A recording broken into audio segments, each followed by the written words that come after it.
네, 테마와 차트 분석을 통해서 시장을 공략을 해보는 시간입니다. 이승준의 나우 이승준 전문가 만나보겠습니다. 전문가님 안녕하세요. 네, 안녕하세요. 네, 반갑습니다.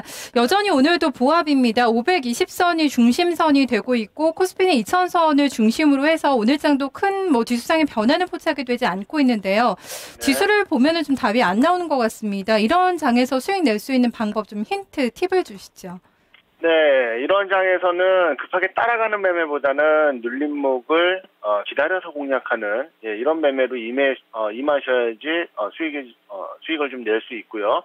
그리고 단기 이제 마디 목표치에 대한 어떤 기준점을 좀 가지고 계셔야 되는데 이런 마디 목표치를 어떤 산정하고 그런 자리에서 매도하게 되는 이런 기법들은 제가 나중에 차트나우 시간을 통해서 한 차례 좀 소개를 해드릴 그런 계획을 가지고 있습니다. 네, 조금 더 설명 들어봐야 될 것 같습니다. 잠시 후에 또 구체적인 전략을 들어볼 예정이고요. 테마나우, 차트나우 먼저 테마부터 시작하겠습니다. 테마나우, 테마 일정.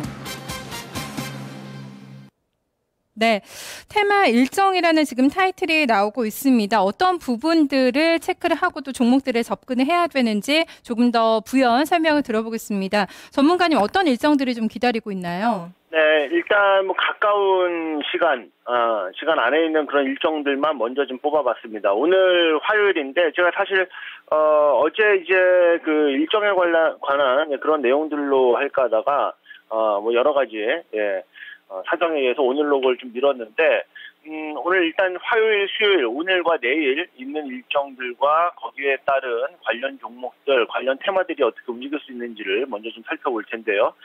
제가 이제 그 중요한 것들만 먼저 좀 말씀을 좀 드리도록 하겠습니다. 오늘 같은 경우에는 이제 그 시장에서 조금 주목을 받고 있는 것이 LG전자의 옵티머스 G 공개가 오늘 있다라는 점이고 또 한 가지는 국제 디스플레이 컨퍼런스가 오늘 개최가 되기 때문에 이런 좀 디스플레이 관련주들이 최근에 흐름이 좀 좋지 않았는데 바닥에서 좀 돌릴 수 있는 이런 여건들이 좀 형성이 되어 있다. 관련주로는 디스플레이 쪽에 테라세미콘이라든지 여러 그 아몰레드 쪽 관련 종목들도 최근에 흐름들이 별로 좀 좋지 못했거든요. 이런 종목들이 바닥을 좀 잡아주는 이런 흐름들이 나와줄 수 있다라는 점에서 이쪽 관심을 좀 가져볼 필요가 있겠고요. 그리고 오늘 지금 좀 주가 흐름에 영향을 끼치고 있는 그런 이슈는 오늘 서울시에서 치매 관리 사업을 위한 토론회를 개최를 오늘 아마 낮 1시 반에 여는 것으로 알고 있는데 이런 그 재료와 관련해 가지고는 이런 일정과 관련해서는 노인복지 관련주들의 오늘 좀 부각을 받을 수 있었고 그런 가운데 치매 관련주들도 한번 오후장 흐름을 한번 기대를 해보면서 좀 볼 수 있는 단타 개념으로 접근해 볼 수 있는 이런 시점이 되겠습니다.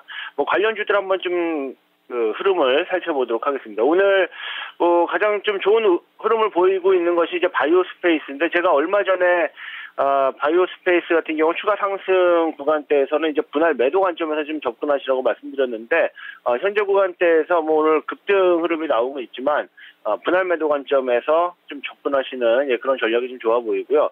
다만 이제 오늘 치매 쪽에 관련해 가지고는 몇 종목 모멘텀이 좀 높은 종목들이 있는데 지금 기술적으로 보면은 모나리자 같은 종목들이 오후장에 조금 돌려질 가능성이 있는 그런 기술적인 흐름이라고 보시면 되겠습니다.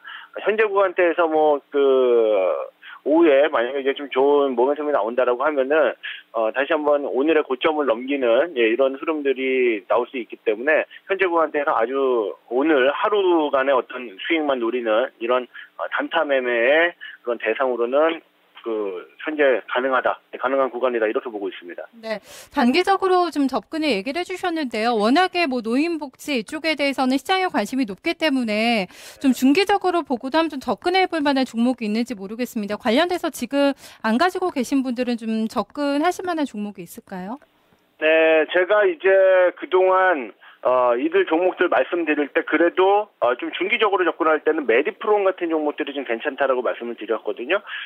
메디프론 같은 종목들이 오늘의 상승폭은 별로 그렇게 높질 않은데 일단 한 61선을 돌파하는 정도 수준, 한 5,000원 정도 선까지의 단기 목표치, 그걸 달성한 이후에도 한번 그 눌림목을 재공략을 할 수 있는 뭐 이런 좀 재료를 안고 있는 그런 종목들로도 이렇게 좀 볼 수가 있겠고, 저는 이제 노인복지 관련주 쪽에서 접근하기보다는 그 어떤 고령화 사회라는 어떤 큰 틀에서 접근한다라고 하면은 헬스케어 쪽의 종목들이 눌림목을 이용해서 접근하는 것이 굉장히 좋다. 왜냐하면은 대기업들의 관심을 받고 있는 그런 종목들이 좀 많기 때문에 M&A 이슈라든지 이런 부분들이 뭐 올해 대선 테마 열풍이 좀 지나고 난 후에도 계속 지속이 될 수 있다. 재료가 남아있을 가능성이 높기 때문에 이런 종목들이 지금 바닥권에서 좀 벗어나는 흐름들 보여주고 있거든요. 이런 종목들 중에서 일부 선별해서 뭐 중기 포트에다가 한 종목 정도 담아두시는 거는 괜찮다 이렇게 보고 있습니다. 네, US 케어 관련 종목들 좀 저점에서 매수를 해보자는 전략이었습니다. 보니까 내일도 뭔가 일정이 되게 많아요. 한번 또 정리를 해볼까요? 네. 예, 내일은 일단 뭐 IT 쪽의 그런 일정부터 먼저 말씀드리자면은 애플이 그 iOS 6 버전을 출시를 하게 됩니다. 이거 그리고 이제 모바일 월드, 국내에서 열리는 행사 같은 경우에는 모바일 월드 2012가 개최가 되죠. 지금 애플 같은 경우 아이폰 5를 출시하고, 뭐 굉장히 예약 접수라든지 이런 부분들에 대해서 반응이 굉장히 좀 좋게 나오고 있죠. 이런 부분들에 대한 기대감도 있고, 거기에 이제 탑재가 되는 OS죠. 모바일 운영체계인데, 모바일 운영체계를 새로 좀 공개를 하기 때문에 이쪽에서 지금 관심을 받을 수 있는 것은 아무래도 이런 새로운 OS 기반에 또 맞춰가지고 개발해야 되고, 여기에다가 또 이 환경에 적응을 하게 될 그런 모바일 컨텐츠들, 이런 쪽에 우리가 좀 관심을 가져볼 수가 있겠고요. 그리고 아이폰 5가 우리가 출시가 됐을 때도 부각을 좀 받았었던 부분이 모바일 이제 커머스 부분이거든요. 그러니까 모바일 결제와 관련된 그런 이슈들이 좀 많이 나올 수가 있습니다. 그렇기 때문에 이제 관련해가지고는 모바일 결제 관련 종목들, 그리고 특히 이제 NFC라든지 이런 쪽도 모바일 월드 국내 행사에도 이제 이런 내용들이 포함이 되기 때문에 이쪽 관련주들을 좀 관심 있게 볼 필요가 있겠거든요. 일단 뭐 몇 종목을 좀 살펴보도록 하겠습니다.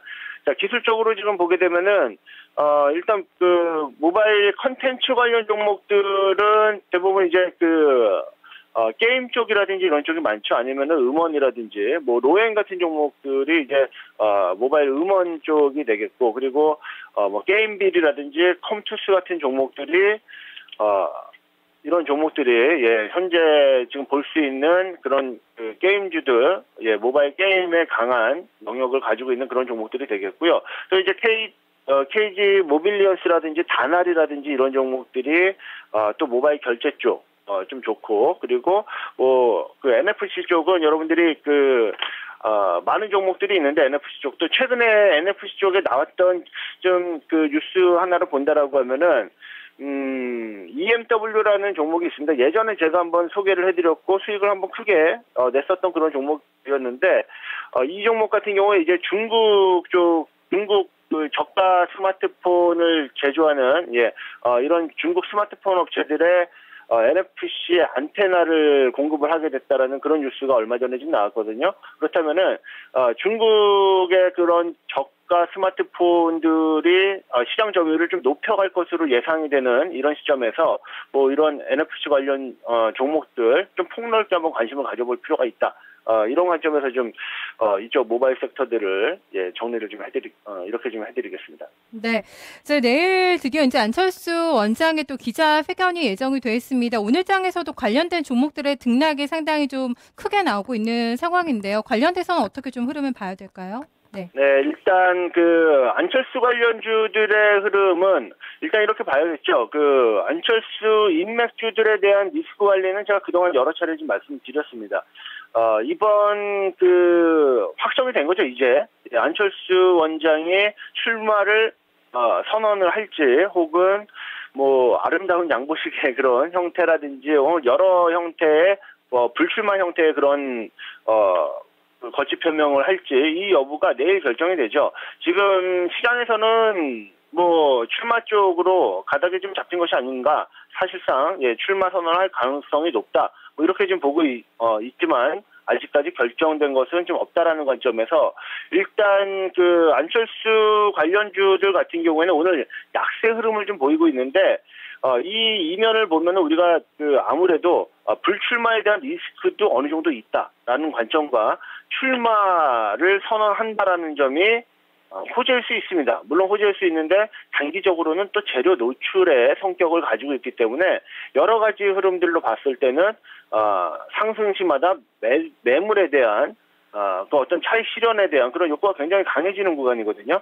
그런 흐름 때문에 오늘 오전의 흐름은 굉장히 강한 흐름이 나왔지만 오히려 장중에 급락으로 변화되는 이런 흐름들이 나왔는데 아무래도 이런 그 인맥주 같은 경우에는 리스크를 좀 관리를 해야 되는 측면이 있습니다. 다만 이제 우리가 이제 정책주 같은 경우에는 조금 틀리게 볼 수 있는 면이 지금 안철수 후보 안철수 원장의 정책주가 사실 안 원장뿐만 아니라 타 후보들도 같이 그 공유하고 있다라고 해야 될까요? 거의 뭐 지금 3명의 빅3 후보들이 다 거의 동일한 공약을 가지고 누가 선점을 했느냐 뭐 이런 싸움을 벌이고 있다라고 해도 과언이 아닌데 뭐 경제민주화라든지 혹은 복지 관련이라든지 또 혹은 대북 관련 어떤 평화 그 정책이라든지 이런 부분들이 거의 그 세 후보가 크게 다르지가 않습니다. 그렇기 때문에 이런 안철수의 정책주 같은 경우도 만약에 불출마한다라고 하면 그런 리스크가 좀 있겠지만 그래도 현재 구간대에서는 조금 그래도 안도 랠리 정도 흐름의 그런 흐름들을 보여주고 있는 그런 모습이고 전체적으로 지금 각 후보들의 이런 대선 테마들이 지금 내일 장세를 앞두고서 어떤 지금 기술적 흐름을 보이고 있는지는 제가 지금 시간이 부족하기 때문에 차트 나올 시간대에 좀 더 시간 배분을 해서 차트를 보면서 설명을 드리도록 하겠습니다. 네, 알겠습니다. 뭐 대선 테마 종목군들의 움직임에 대해서 오늘 상당히 또 관심이 높습니다. 자세하게 또 설명을 해주신다고 하셨는데요. 이어서 차트 나오도 좀 살펴보도록 하겠습니다.